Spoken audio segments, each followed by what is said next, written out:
Hello everyone, welcome back to my channel. আমরা প্রতিদিনের বাক্যে সময় নিয়ে অনেক কথা বলে থাকি। সেই বাক্যগুলোই আমরা ইংরেজিতে এখানে শিখব। যেমন, একদিন না একদিন সত্যের জয় হবেই। একদিন না একদিন সে তার ভুল বুঝতে পারবে। আমি অন্য কোনো একদিন পার্কে যাব। তিনি অন্য একদিন যেতে বললেন। তার তৈরি হতে 5 মিনিট সময় লাগে। এই বাক্যগুলো আমরা স্ট্রাকচারের মাধ্যমে শিখব। এবারে আমরা দেখে নেব প্রথম ধরনের বাক্যগুলো। আমরা যখন বলে থাকি একদিন না একদিন, তারপর একটি বাক্য। যেমন, একদিন না একদিন এটি আমি পাবই। তো এই ধরনের বাক্যগুলোর ক্ষেত্রে আমরা ব্যবহার করব এই স্ট্রাকচারটি, one day plus connecting sentence. আবার এভাবেও করা যায়, one day or other plus connecting sentence, বা one day or another plus connecting sentence. এবারে আমরা দেখে নিচ্ছি এই ধরনের বাক্যগুলোর ইংরেজি কি হচ্ছে। একদিন না একদিন তুমি তোমার লক্ষ্য অর্জন করবে। একদিন না একদিন সে উচিত শিক্ষা পাবে। একদিন না একদিন আমি মোটরসাইকেল কিনবো। একদিন না একদিন আমরা আমাদের স্বপ্নের বাড়ি বানাবো। এখানে আমরা ব্যবহার করছি এই স্ট্রাকচারটি, one day plus connecting sentence. একদিন না একদিন তুমি তোমার লক্ষ্য অর্জন করবে। এর ইংরেজি হবে one day you will achieve your goal. একদিন না একদিন সে উচিত শিক্ষা পাবে।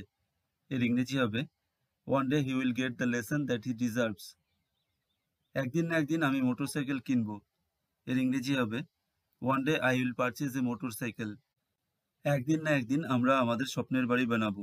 এর ইংরেজি হবে one day we will build our dream home. এবারে একই রকম বাক্যের জন্য আমরা ব্যবহার করব এই স্ট্রাকচারটি, one day or other plus connecting sentence.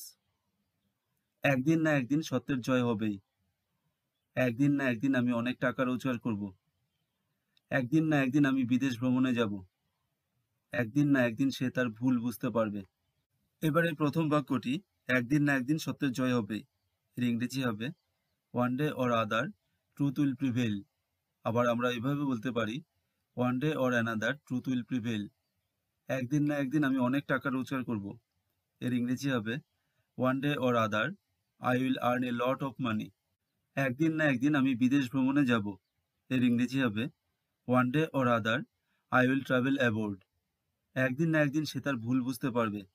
এর ইংরেজি হবে one day or other he will realise his mistake. এবারে আমরা দেখে নিচ্ছি 2 নম্বর স্ট্রাকচারটি। আমরা যখন বলি আজ নয়তো কাল, তারপর একটি বাক্য। যেমন, আজ নয়তো কাল আমি এটি করবই। তখন আমরা ব্যবহার করব এই স্ট্রাকচারটি, সুনার অর লেটার প্লাস হচ্ছে কানেক্টিং সেন্টেন্স। আবার এমন করে হতে পারে, sentence plus sooner or letter. এবারে আমরা দেখে নেব এই বাক্যগুলোকে।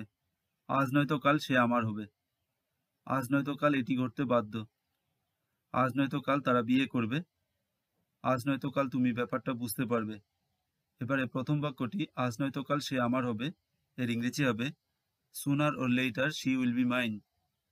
আজ নয়তো কাল এটি করতে বাধ্য। এর ইংরেজি হবে sooner or later it will be bound to happen. আজ নয়তো কাল তারা বিয়ে করবে। এর ইংরেজি হবে sooner or later they will marry. আজ নয়তো কাল তুমি ব্যাপারটা বুঝতে পারবে। এর ইংরেজি হবে sooner or later you will realise the matter. এবারে দেখে নেওয়া যাক এই বাক্যগুলো। আজ নয়তো কাল প্রত্যেকেই জানতে পারবে। আজ নয়তো কাল সত্য ঘটনাটি প্রকাশ্যে আসবে। আজ নয়তো কাল তোমাকে আমার কথা মানতেই হবে। আজ নয়তো কাল তাকে অনুশোচনা করতেই হবে। এখানে আমরা ব্যবহার করব এই স্ট্রাকচারটি, sentence plus sooner or later. আজ নয়তো কাল প্রত্যেকেই জানতে পারবে। এর ইংরেজি হবে everybody will know sooner or later. আবার এভাবে বলা যায়, everybody will get to know sooner or later.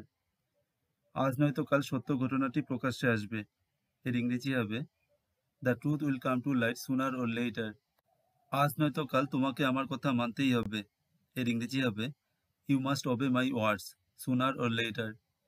আজ নয়তো কাল তাকে অনুশোচনা করতেই হবে। এর ইংরেজি হবে he must repent sooner or later. আমরা যখন এই ধরনের বাক্যগুলো বলি, অন্য কোনো দিন তোমার বাড়ি যাব, অন্য কোনো দিন আমরা ঘুরতে যাব, তো এই ধরনের বাক্যগুলোর ক্ষেত্রে আমরা ব্যবহার করব 3 নম্বর স্ট্রাকচারটি। স্ট্রাকচারটি এমন, সেন্টেন্স প্লাস সাম আদার ডে বা sentence plus some another day. এবারে দেখে নেওয়া যাক এই বাক্যগুলো। আমি অন্য কোনো একদিন পার্কে যাব। আমি অন্য কোনো একদিন তোমাদের বাড়ি যাব। তুমি অন্য কোনো একদিন খাবারের বিলটি পরিশোধ করো। তুমি টাকাটা অন্য কোনো একদিন নিয়ে যাবে। আমি অন্য কোনো একদিন পার্কে যাব। এর ইংরেজি হবে I will go to the park some other day. আমি অন্য কোনো একদিন তোমাদের বাড়ি যাব। এর ইংরেজি হবে I will go to your home some other day. তুমি অন্য কোনো একদিন খাবারের বিলটি পরিশোধ করো। এর ইংরেজি হবে you will pay the food bill some other day. তুমি টাকাটা অন্য কোনো একদিন নিয়ে যাবে। এর ইংরেজি হবে you will take the money some other day. এবারে দেখে নেব আমরা এই বাক্যগুলো। আমি অন্য একদিন তোমাদের গান শোনাবো। আমরা অন্য একদিন তোমাদের বাড়িতে চা খাবো। আমরা অন্য একদিন তোমাদের সাথে যাব। তিনি অন্য একদিন যেতে বললেন। এই বাক্যগুলোর ইংরেজি করার জন্য এখানে আমরা ব্যবহার করব এই স্ট্রাকচারটি sentence plus some another day. আমি অন্য একদিন তোমাদের গান শোনাবো। এর ইংরেজি হবে I will sing to you another day. আমরা অন্য একদিন তোমাদের বাড়িতে চা খাবো। এর ইংরেজি হবে we will take tea at your home another day. আমরা অন্য একদিন তোমাদের সাথে যাব। এর ইংরেজি হবে we will go with you another day. তিনি অন্য একদিন যেতে বললেন। এর ইংরেজি হবে he asked to go another day. এবারে আমরা দেখে নেব 4 নম্বর স্ট্রাকচারটি। আমরা যখন বলি এটা হতে সময় লাগে বা এটা করতে সময় লাগে, তখন আমরা ব্যবহার করব এই স্ট্রাকচারটি। এই স্ট্রাকচারটি এমন it takes plus definite time, যে সময়টুকু লাগবে সেই টাইমটুকু এখানে বসাতে হবে, plus to plus verb plus other words. এবারে দেখে নেওয়া যাক এই বাক্যগুলোর ইংরেজি কী হবে।